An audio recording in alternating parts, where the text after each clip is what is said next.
Look at this bridge. It spans 1,013 meters and connects Lisbon to Almada in less than 5 minutes. Without this bridge, the alternative is a 55-mile round trip to the same destination. Global threat intelligence, like this bridge, gives our threat hunters that speed advantage, allowing them to get from A to B much faster. I'm Ben Walker, and I'm exploring the world of threat hunting. I travelled to the city of Lisbon in Portugal to the Logicalis to meet the dedicated team working tirelessly to improve the odds for organisations.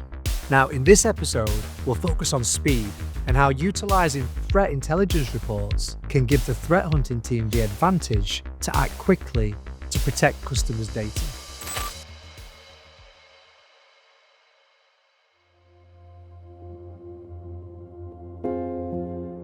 So in the battle against cyber threats, countries often collaborate to enhance their collective understanding of the dangers out there. Global threat intelligence is a crucial asset in threat hunting, providing valuable insights into the bad actors targeting organisations.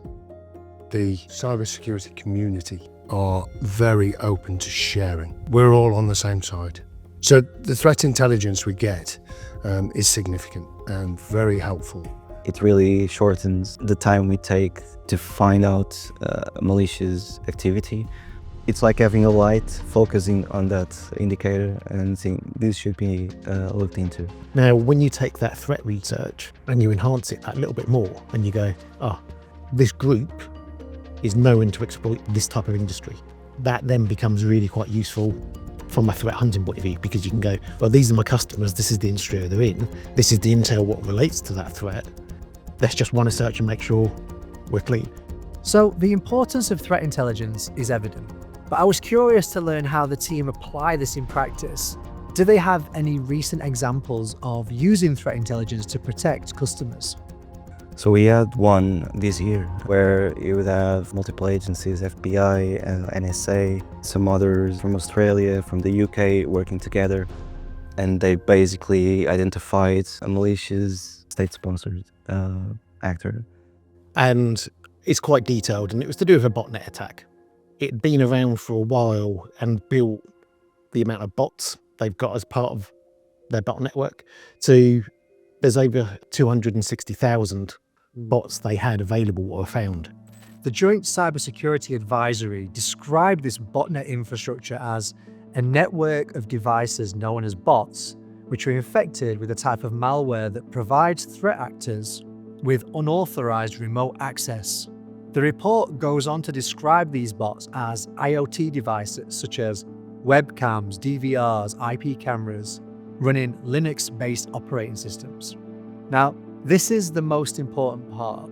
A functioning botnet can be used for a variety of purposes, including malware delivery, distributed denial of service attacks. The scary part here is that often these botnets don't do anything.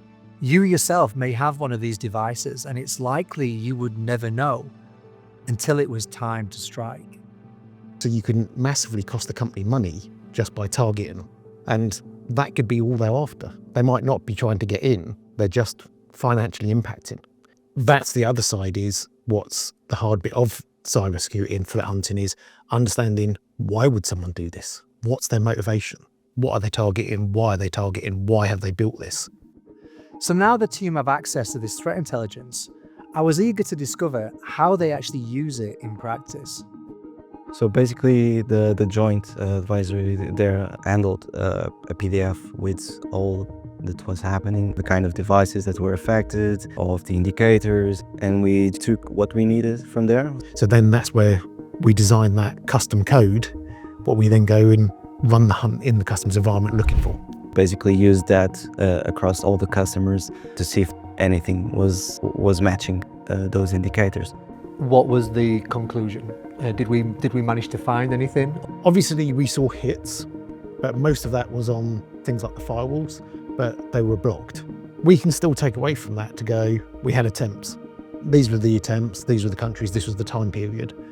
We take that intelligence And then we look at what other data sources we got. Do we have the vulnerability information? Has it been linked to a CVE? Does that now go, well, that was a low, but now it could be a critical because we're seeing it exploited in the wild and we've got this evidence behind it. From a government department, they're saying this is a threat. So now I'm wondering, what's the difference between a threat hunter extracting and using this information versus an AI model designed to do the same thing? So the human side is very important. The technology side is also very important. But we see the technology as a helper.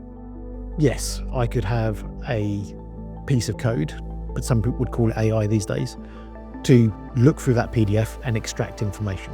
But if you've just gone through a document and extracted key things, what matches patterns, you're not taking the context of that. So obviously in these documents, they might publish an example of an attack. So you might end up with indicators, what has nothing to do with what you're actually hunting. It was just used as the example of what they found in this case. So then you're distorting your search. And the other side of that is, just because we found a relationship with one of those objects in an environment doesn't mean it's a true threat. And this is where that human threat hunter really adds the context of, we ask the questions. That was this sort of attack pattern. Is there anything else I can look at in this environment? Or, oh, I found one hit, that looks a bit suspicious. What else is related? So then you might run further hunts with what intelligence we've got around them, just as a safety net.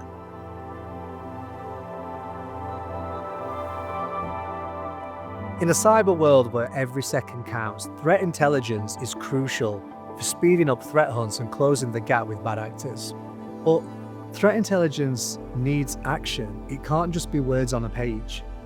We've got to blend human expertise with technology to extract those valuable insights from the research, but then also apply it with the right context to protect those customer environments.